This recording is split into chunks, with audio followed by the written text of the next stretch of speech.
Dear students, good afternoon. Myself Dr. Ashish Garg, Associate Professor in Chemistry, SEET RN Ruia, Government College, Ramgarh, Shekhawati District, Sikar, Rajasthan. बच्चों, now we start our next part of Organic Chemistry BSc Part 3rd, that is Heterocyclic Compounds First. इसका हम 10th part, next part हम पढ़ रहे हैं. मैंने 9th part में और 8th पार्ट में फ्यूरेन के ऑकरेंस, सिंथेसिस, फ्यूरेन की केमिकल रिएक्शंस, फिजिकल प्रॉपर्टीज, इन सबको एक्सप्लेन किया है. यहां पर इस 10th पार्ट में एक बात और आपको बतानी है कि बच्चों मैंने 9th पार्ट में एक रिएक्शन बताई थी फ्यूरेन की,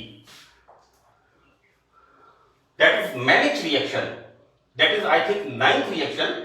तो उस रिएक्शन में मैंने इस कंपाउंड का, ये जो मैनिच बेस बनता है, इसका मैंने नाम नहीं लिखा है. इसको मैं आपको बताना चाहता हूं इसमें कि मैनिच रिएक्शन जो कि फ्यूरेन की एक रिएक्शन है, आइदर 9th और 10th रिएक्शन है, मैनिच रिएक्शन, जिसको मैंने लास्ट में उसमें बताया था 9th पार्ट के अंदर. यहां पर इसका जो नाम है, this is the product of Mannich reaction, as I mention in the part 9th. This is dimethyl amino ethyl furan, right. इसका नाम है डाइमिथाइल एमिनो इथाइल, 2 कार्बन है, इथाइल फ्यूरेन, राइट. ये नाम वहां पर मैंने नहीं लिखा था, and this name is important and this Mannich reaction is very important.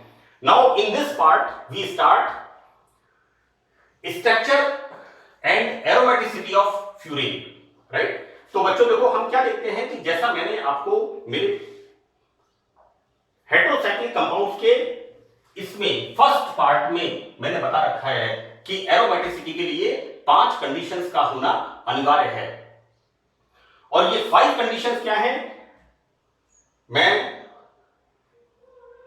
Pyrrole में भी इसे एक्सप्लेन किया है और फर्स्ट पार्ट में जनरल मैंने इसको एक्सप्लेन किया है.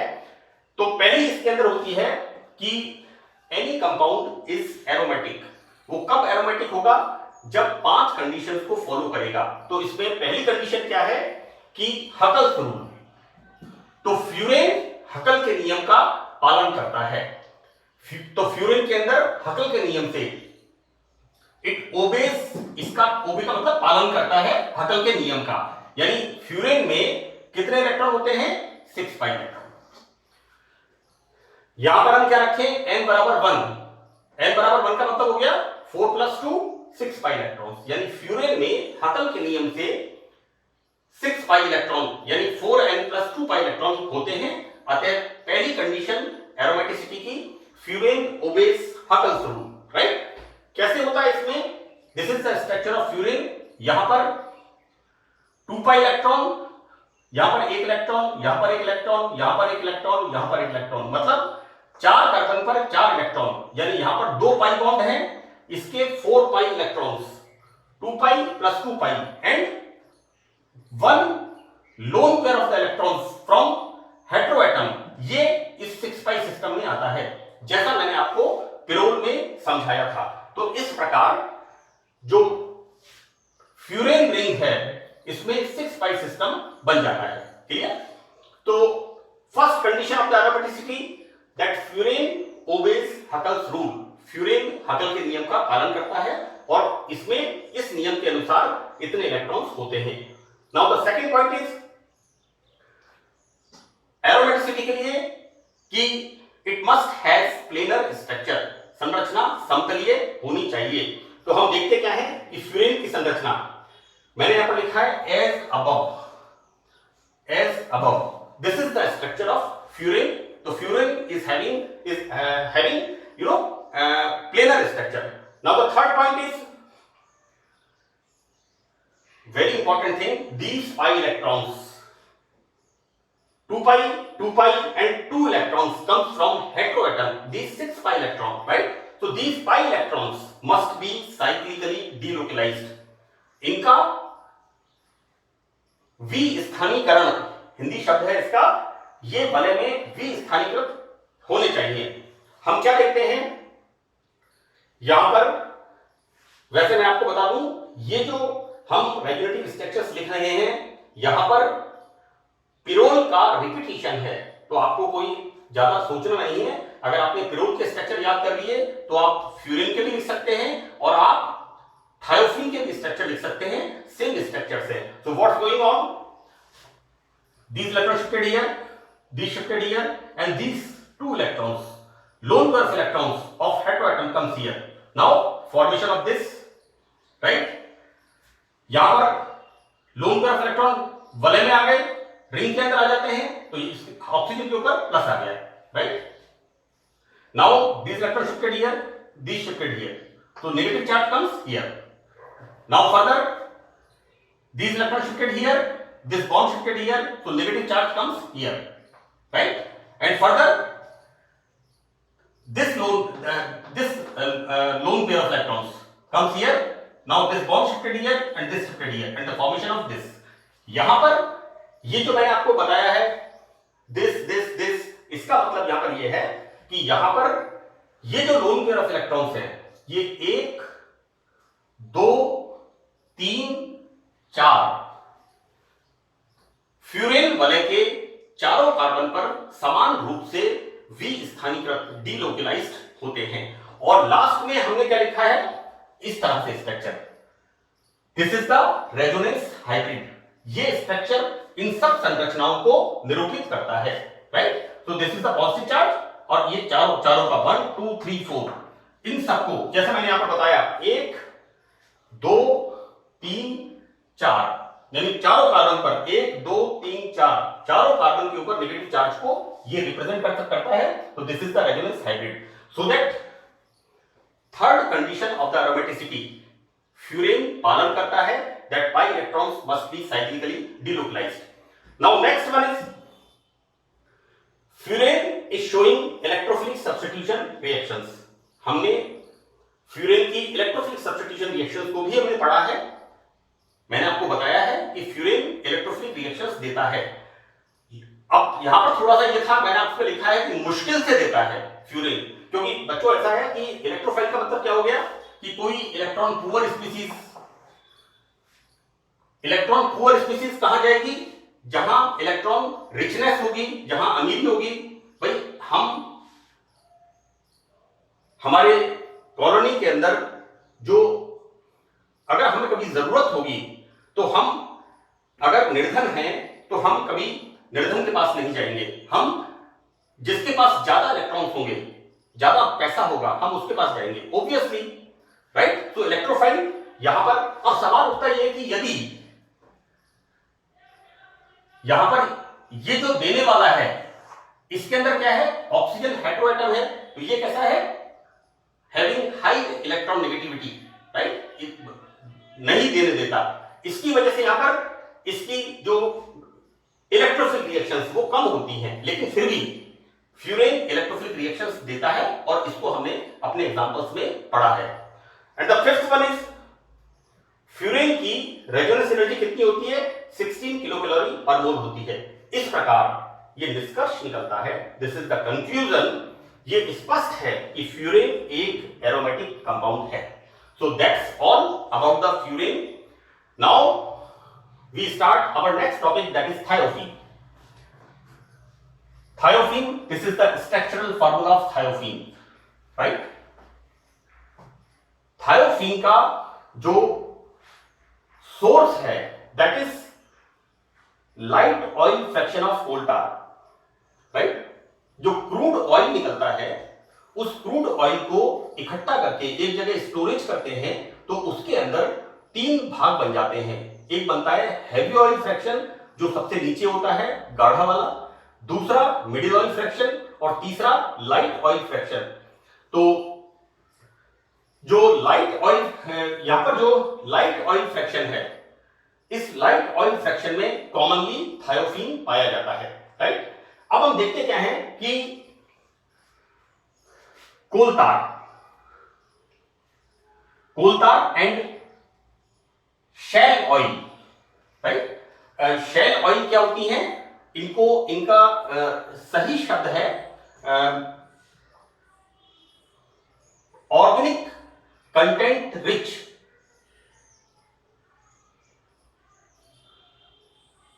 Organic content rich rocks. ये जो इसको कहना चाहिए ऑर्गेनिक मिनरल रिच रॉक्स जो होती हैं, दैट इज द शेल, उसका जो ग्रेन्यूल होती है दैट इज, उसमें होता है शेल ऑयल, राइट। तो थायोफीन कोलतार और शेल ऑयल में पाया जाता है। अब यहां होता यह है कि ये जो इसके अंदर बेंजीन भी होता है, और बेंजीन और थायोफीन यानी इसका मतलब है थायोफीन की बेंजीन के साथ बहुत अधिक समानता होती है, इसलिए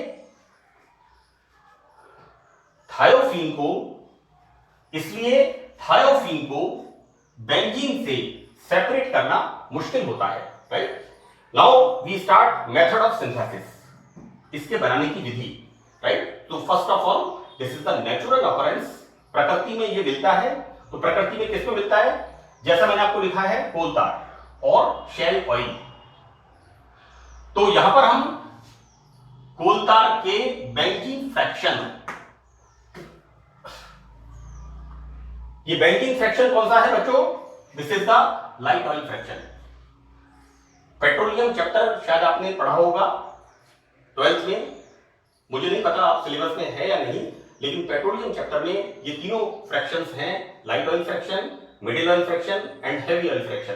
तो बच्चों यहां पर कोलतार फ्रैक्शन के अंदर उसमें जो बेंजीन फ्रैक्शन होता है उसके अंदर कितना होता है?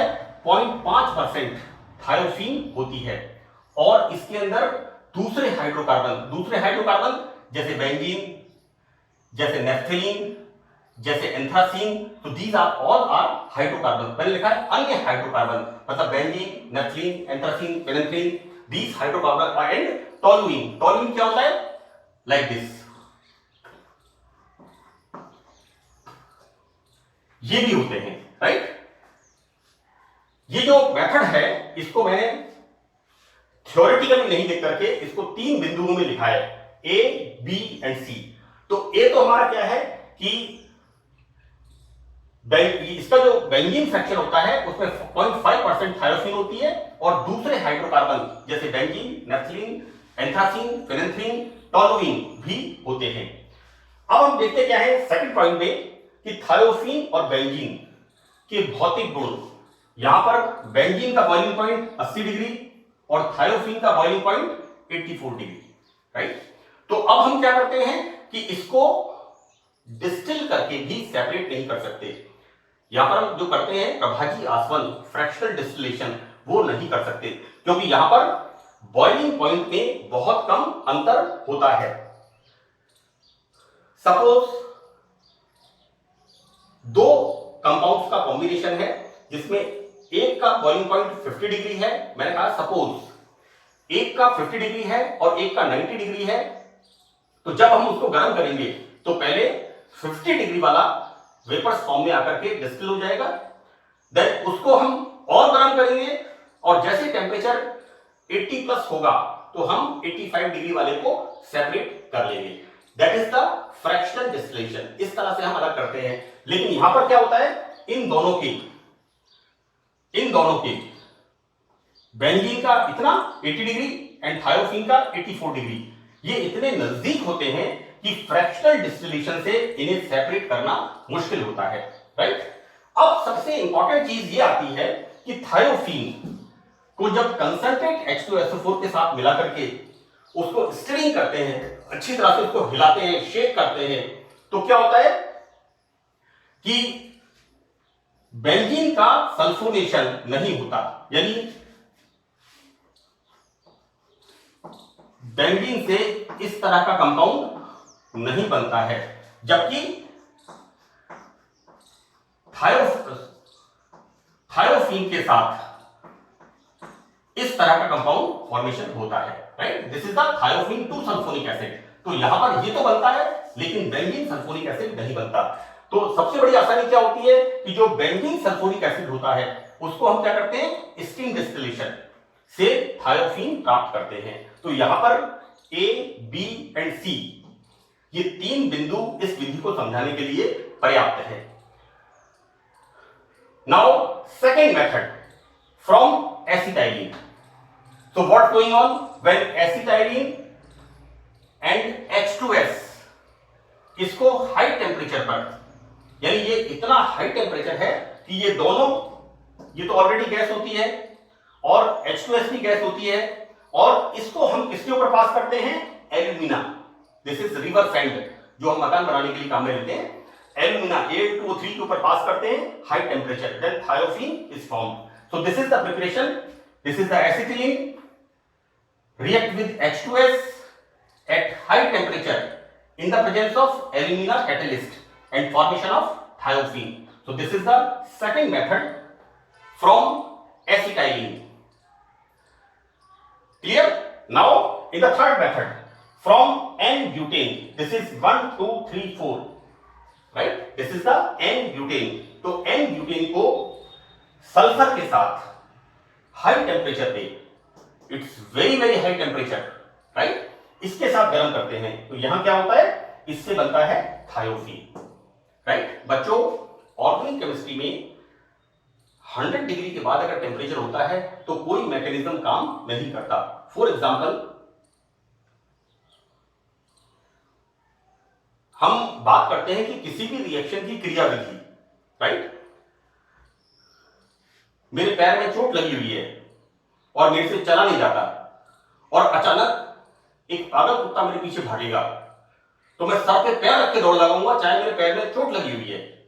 तो जब टेम्परेचर बहुत ज्यादा हाई होता है तो उस समय कोई मैकेनिज्म काम नहीं करता, उस समय रिएक्शन हो जाती है बस। So here at this temperature कोई मैकेनिज्म नहीं है, यहां पर सिर्फ हम देखते हैं कि N-butane and sulphur at high temperature and the formation of thiophene. Exactly. So this is the reaction. And the last one, fourth one, it's very important. This is name reaction है Paul-Knorr synthesis. Paul-Knorr synthesis मैंने pyrrole में भी discuss किया था कि pyrrole में भी ये बनता है। बच्चों, ये जो प्रोसेस है ना, ये मैंने आपको इनोलेट्स में बताया है। इनोलेट्स में एसिटो एसिटिक एस्टर, ये वही रिएक्शन रिपीट कर रहा हूं, it's not a new reaction. ये जो मैंने इनोलेट्स में आपको एक्सप्लेन किया है, ये वही रिएक्शन है जिसे मैं रिपीट कर रहा हूं कि एसिटो एसिटिक एस्टर से हेटेरोसाइक्लिक कंपाउंड्स का सिंथेसिस किस प्रकार करते हैं। तो होता क्या है? This is the acetonyl acetone. आप इनोलेट्स वाला चैप्टर देखना, उसके अंदर सिंथेसिस ऑफ डाइकीटोन्स, उसके अंदर इसका सिंथेसिस किया हुआ है, राइट। तो यहां पर क्या होता है? ये जो है एसीटोनाइल एसीटोन, राइट, क्या होता है? CH3 CO CH3 plus CH3 CO CH3, यहां पर 2 एसीटोन मॉलिक्यूल्स। अब यहां पर हम एक एक हाइड्रोजन रिप्लेस करके इसको हम जोड़ देते हैं। This is the formation of acetonyl acetone. So this is the keto form. Clear? मैंने क्लियर लिखा है acetonyl acetone and this is the keto form. What? So again keto enol चला बैठता, this bond shifted here, this bond shifted here, so that this hydrogen goes here. जैसा कि मैंने pyrrole में बताया था Paul-Knorr सिंथेसिस में, the same way formation of enol form, right, when this enol form react with phosphorus pentasulfide और phosphorus trisulfide, right, और इसको गर्म करते हैं, then formation of this dimethyl, चाहे नंबरिंग आप यहां से कर लो चाहे यहां से कर लो, one is same thing. This is the formation of 2,5 dimethyl thiophene. So that's all about the thiophene. यहां पर ध्यान रखिएगा आप लोग, 4 के बाद 3 के बाद ये जो चौथी रिएक्शन है ये किसकी है?